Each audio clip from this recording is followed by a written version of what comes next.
নমস্কার সবাইকে। বিধিপাশাল ইউটিউব চ্যানেলে সবাইকে অনেক অনেক স্বাগত। আজকের নিবেদন টেনিদার গল্প সমগ্র থেকে গল্প পরের উপকার করিও না। তবে আজকে গল্প শুরু করার আগে আমার চ্যানেলে যারা নতুন তারা চ্যানেলটিকে অবশ্যই সাবস্ক্রাইব করে ভিডিওগুলিকে লাইক করে দেবেন, ভালো লাগলে বন্ধুদের সঙ্গে শেয়ার করবেন এবং পাশে থাকা বেল আইকনটি অবশ্যই ক্লিক করবেন। শুরু করছি আজকের নিবেদন।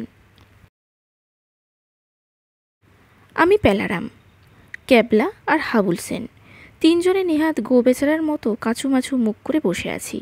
তাকিয়ে আছি কাঠগড়ার আসামির দিকে। তার মুখ আমাদের চেয়েও করুণ। 6 ফুট লম্বা অমন জোয়ানটা ভয়ে কেন্নর মতন কুঁকড়ে গেছে। গন্ডারের খাড়ার মতন খাড়া নাকটাও যেন চেপটে গেছে একটা থ্যাবড়া ব্যাঙের মতো। সাধু ভাষায় যাকে বলে দস্তুর মতো পরিস্থিতি। কে আসামি? আর কে হতে পারে? আমাদের পটলডাঙ্গার সেই স্বনামধন্য টেনিদা। গড়ের মাঠের গোড়া ঠ্যাঙানোর সেই প্রচণ্ড প্রতাপ এখন একটা চায়ের কাপের মতো ভ্যাবাচাকা খেয়ে বসে আছে। চায়ের কাপ না বলেই চিরতার গেলাসও বলা যেতে পারে। হুজুর ধর্মাবতার। ফরিয়াদি পক্ষের উকিল লাফিয়ে উঠলেন। মনে হলো যেন হাত 10 ছিটকে উঠল একটা 20 নম্বরই ফুটবল। গলার আওয়াজ তো নয়, যেন 8-10টা চীনে পটকা একসঙ্গে ফাটল। ধর্মবতা চেয়ারের উপর আঁতকে উঠে পড়তে পড়তে সামলে গেলেন। এমন বাজখাই গলায় চাচাবেন না মশাই, পিলে চমকে যায়। জজ সাহেব ভূ কোঁচকালেন। কী বলতে হয় ঝটপট বলে ফেলুন।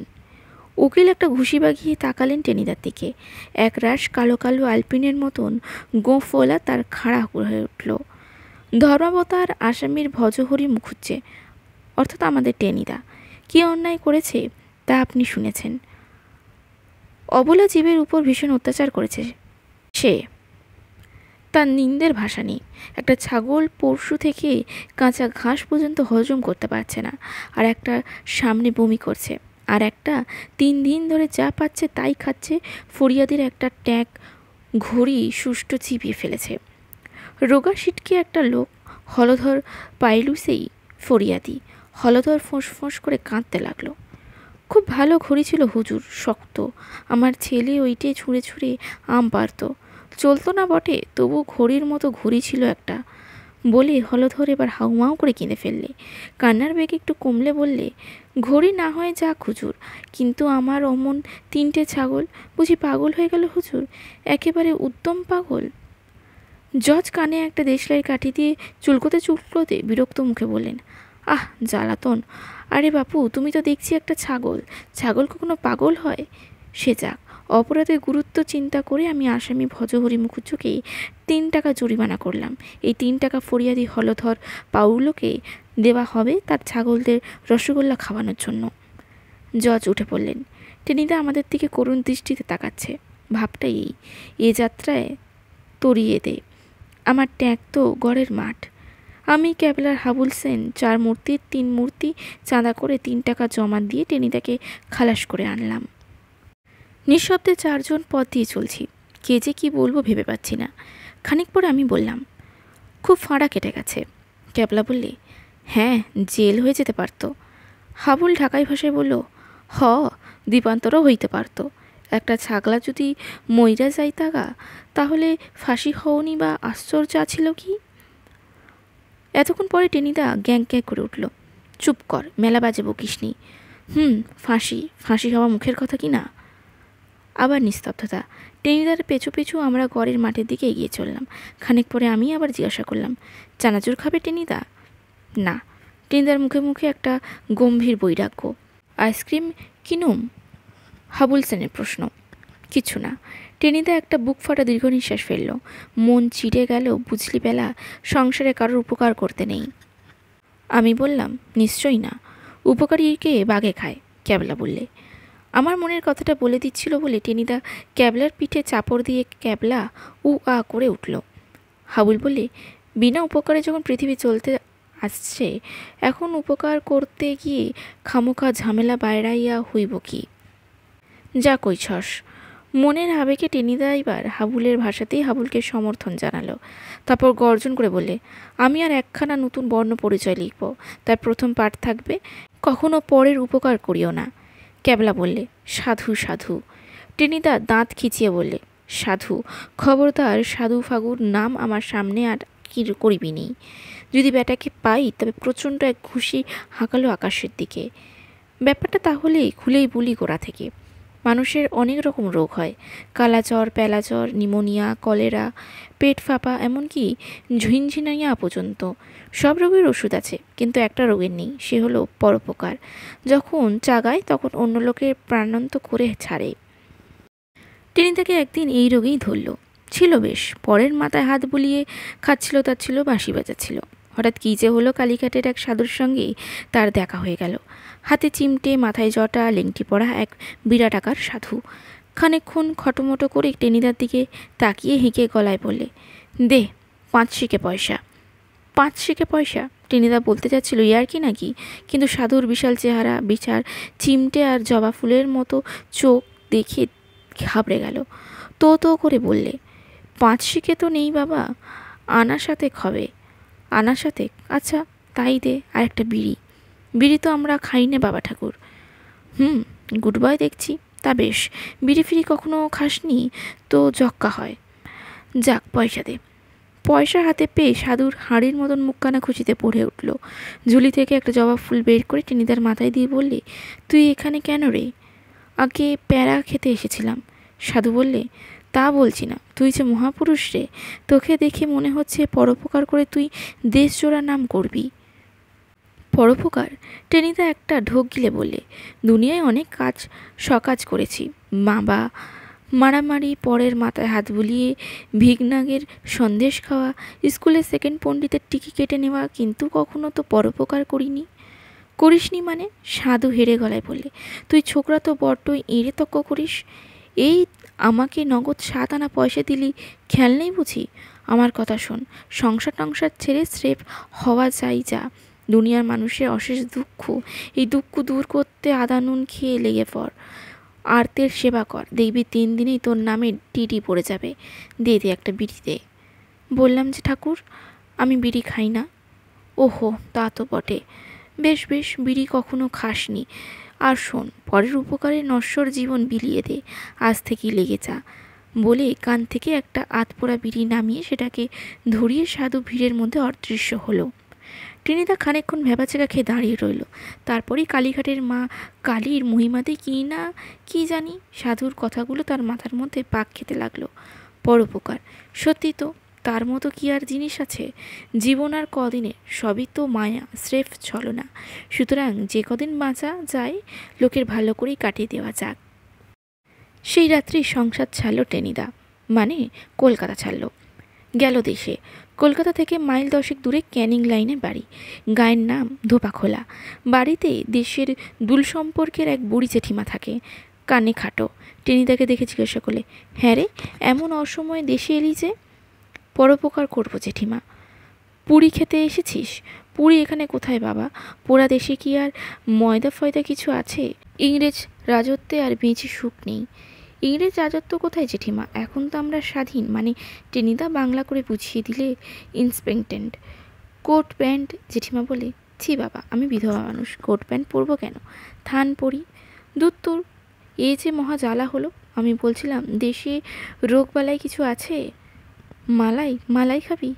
দুধ পাওয়া যায় না বাবা, গো মরকে সব গরু উচ্ছন্ন গেছে। উফ! কানে হাত দিয়ে টেনিদা বাড়ি থেকে বেরিয়ে পড়ল।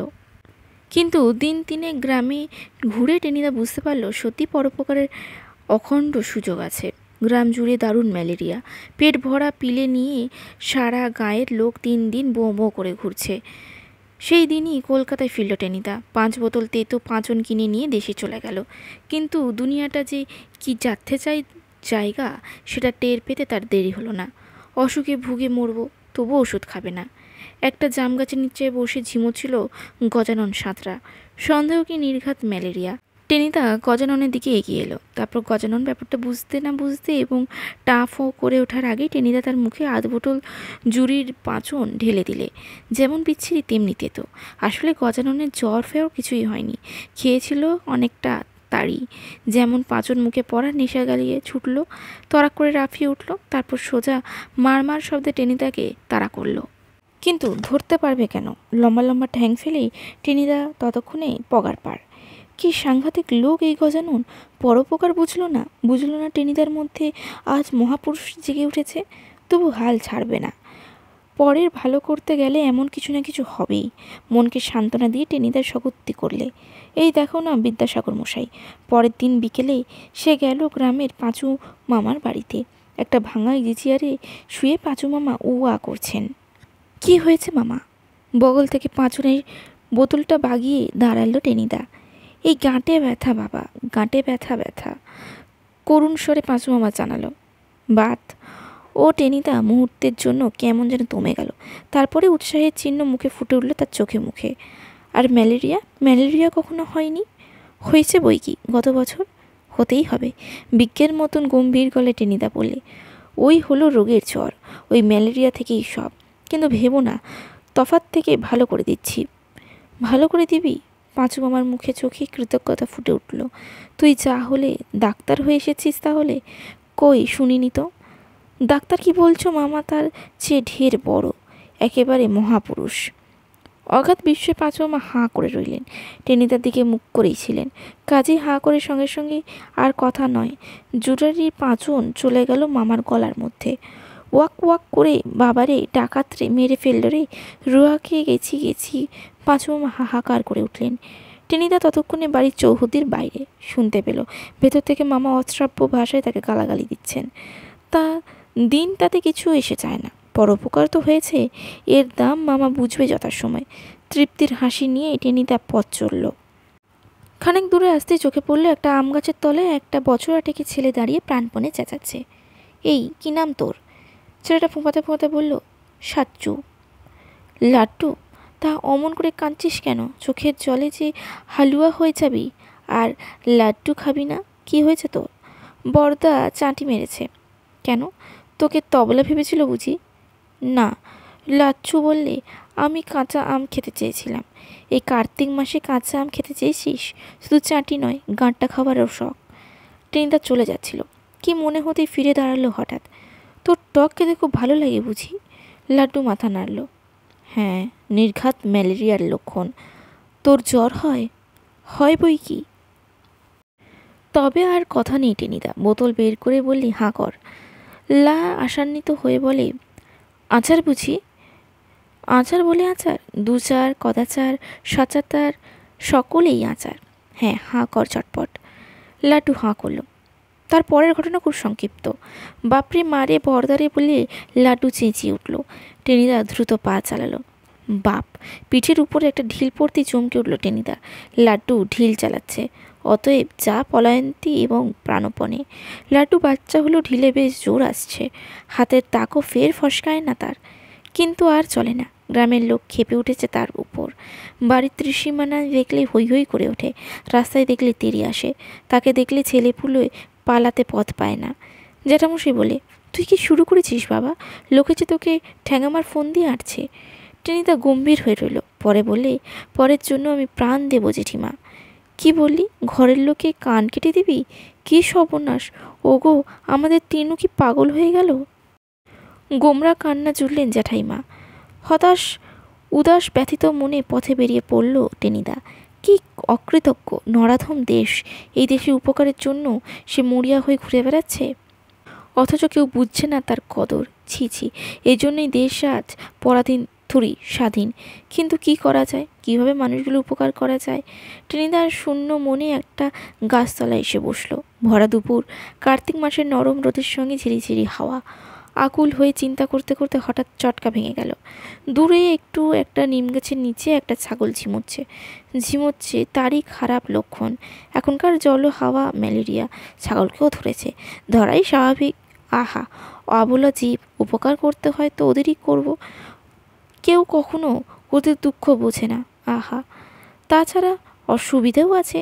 মানুষের মতো ওরা অকৃতজ্ঞ নয়, সুবিধে আছে। উপকার করতে গেলে তেড়ে মারতেও আসবে না। ঠিক কথা, আজ থেকে সে অসহায় প্রাণীদের ভালো করাই তার ব্রত। ছিছি, কেন এতদিন তার এই কথা মাথায় আসেনি? পাঁচনের বোতল বাগিয়ে নিয়ে টেনিদার ছাগলের দিকে পা বাড়ালো। তারপর তারপর তারপরের গল্প তো আগেই বলে নিয়েছি।